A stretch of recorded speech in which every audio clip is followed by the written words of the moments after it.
have the power. Hey hero fans, this is Todd, and today we're going to open up Evil-Lyn from the movie Masters. So here is Evil-Lyn from the 1987 movie, and let's get her open and check out how cool she is and talk about her articulation and everything else. The reason why I'm opening her, I know you can see one in the background right there of Evil-Lyn too, is she's different than my custom back there, and I'll explain that when we get to that point. And I'm working on that Masters of the Universe, Masterverse females beauty pageant that we're coming up soon. And I need to have an unaltered Evil-Lyn so we can compare the figures as they are and how they showed up, not as customs. So, without further ado, I bought another Evil-Lyn just for this. So let's go ahead and open her up and check her out. On the back of the box, it shows Evil-Lyn. Oh, it shows she has the clear one. I couldn't remember which one she came with, so I gave this one here, the non-clear one. That's funny. Anyway, so there we go. She has the clear one, and let's see what's written down here on the bottom. It says, after obtaining the cosmic key from Gwildor, Evil-Lyn realized too late that he had a second. She led Skeletor's forces to Earth to capture the second key and prove her worth. Bum, bum, bum, bum, bum, bum, bum, bum, bum, bum. You can see other figures in the line. We got Sorceress Teela, Man-at-Arms, Trapjaw, and Skeletor. Alright, so with that, let's get her open. I hate that you can just see the back of this box. This looks so much better than the actual figure in the box. I mean, look at that face on that figure. That is amazing. I wish our figure actually looked like that. Oh, drives me crazy. All right, let's look at the real figure. Zoop. See? Look at that face. Not as cool as the back of the box. Anyway, I digress, but it's always that way. The prototypes always look so much better on all the figures. I remember the Teela scandal from Super 7 when we had this really cool looking Teela we were going to get, and then when y'all got her, she just looked ridiculous. She had a gap in her thighs, her face looked really crazy. It was not the Teela we were promised during the pre-order. Alright, let's go ahead and pull out the Cracker Jack prize. You know what, I'm going to dump it out. Whoa, it's in a white bag this time instead of red. And it is taped. So I don't know if the other ones were taped or not that one time from that last video. But let's go and open it up. And I'm guessing it's a cosmic key and some hands. Yes, it's a blue sparkly cosmic key. And some open hands. There we go.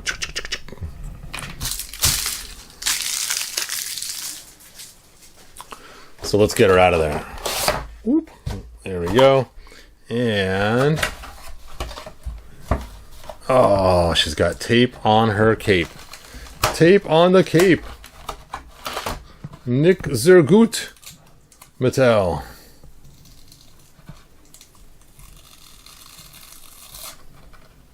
A little sticky, not too bad. And this side,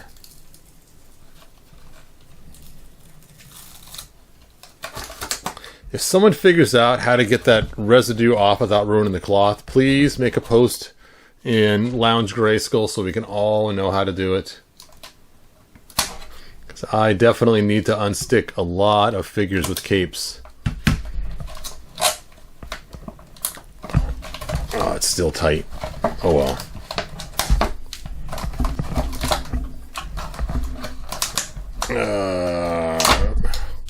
Let's pull those off.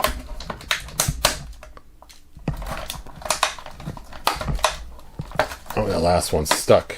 There we go. Stuck on you. Okay, let's bust her out of this package.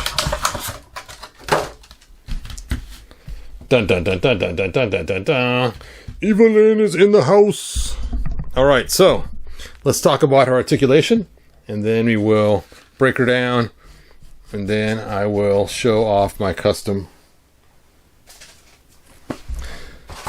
So this Evil-Lyn has some articulation that some people will find a little controversial, so we'll talk about that. We have ankle articulation. We have our boot cut. Then we have a double jointed knee. Oh, it's stuck. Don't break. I'm going to have to heat this up in order to get that to bend the other way. We have a twist up there in the thigh. We have a hip movement. And then her waist turns. And I like when it's a natural spot like that where her armor breaks. That's awesome. And then we have a shoulder movement. A single jointed elbow, that's the controversial part.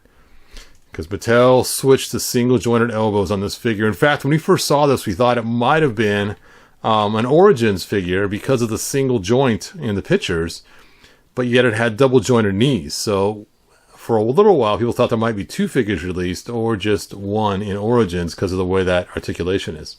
Oh, she's got a bicep cut.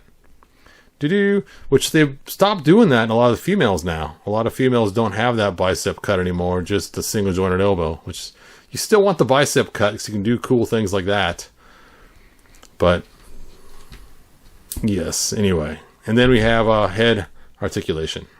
There we go. So, the reason why I wanted her, even though I don't really collect a lot of Masterverse, is I have a plethora of movie figures that I have collected for the 1987 movie. Now, for me personally, the 1987 movie was a huge disappointment when I saw it. It was not the He-Man that I was expecting. I either wanted a Filmation one or I wanted a comic one. We got neither. We got a Star Wars wannabe He-Man movie, which it could have been cool if that was not He-Man and just some cool barbarian type thing, but yeah. And the only cool part was when Dolph Lundgren grabbed the sword and he says, "I have the power." That was the coolest part of the whole movie. If you haven't watched it and I just spoiled it for you, I apologize. Anyway, so as you guys know, I have customized quite a few figures. This is the Blade we got with Classics. Blade. And I like this Blade. He was cool. But they gave us a really cool Masterverse one. And so I took that Masterverse one and I mixed him. So he's half Masterverse, half Classics. Just to make him really pop. So he is taller, which is cool. I like the fact that he's taller. And he has the double jointed knees. But he has the arms from... what is that He-Man's name? I can't think of his name now. Ular. He has Ular's arms, so I could slide on these bracers from the Masterverse. So you can't see the pin, but it is underneath there, underneath the sleeve. Where with the mat, you can see it on this one even easier. See, there's the pinhole. We're on the old one, we have big old giant pinholes everywhere. And I just like the coloring better of using Ular's arms. And I just think he looks cool. So it's Masterverse body all the way down, Ular's arms, and then Classic's head. So that was the way that I did it. So cool. So cool. I'm not going to pull out all my movie figures. I just love that cool custom. When it came to Beastman, I put a black wash on him. Because again, I want to use it with Classic, so I want to make him look more like Beastman. So you can see all the black detailing on his armor now, like between all the grooves here and up here on top and meshed into his mesh. And this gives him that just a little bit cooler look that matches our Classics styling. So speaking of black wash, that's what I also did with Evil-Lyn, is I gave her a black wash. So I wanted her armor to look more silvery like it did in the movie. And I could have taken and painted silver paint on it, but sometimes doing silver paint just doesn't do it justice. So I just did a black wash, and look at the difference.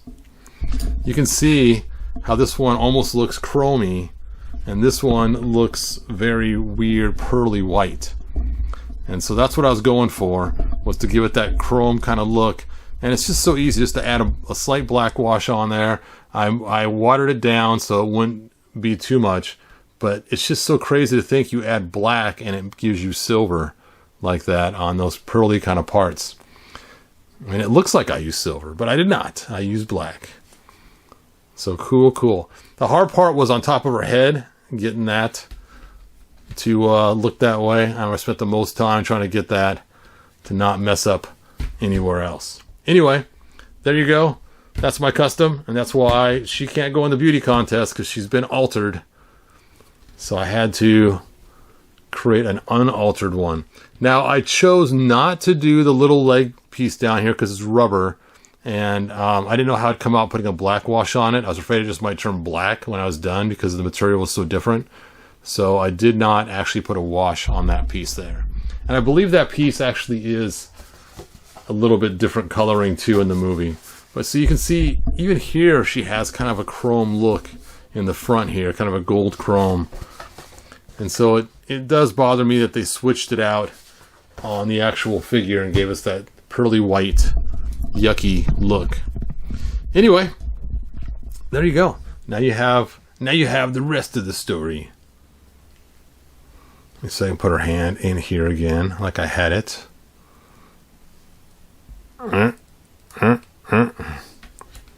Fit.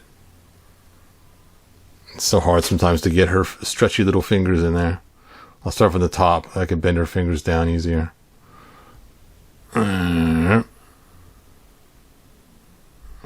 Once you get her hand in there, it's kind of cool because it actually holds it in there better because the fingers reopen. And see, now you can have her hang on to it really easily, which is way better than having her hold it like they show in the box. Because now it's just like she's actually holding it like it's supposed to be held. But again, she didn't come with this one. I don't know who came with that one, but here is the Rainbow Bright one. I'm not going to give her the open hand on this one. She can just hang on to it. Just like that. Oh well. We'll just have it like the picture. She's just holding it like this. Alright.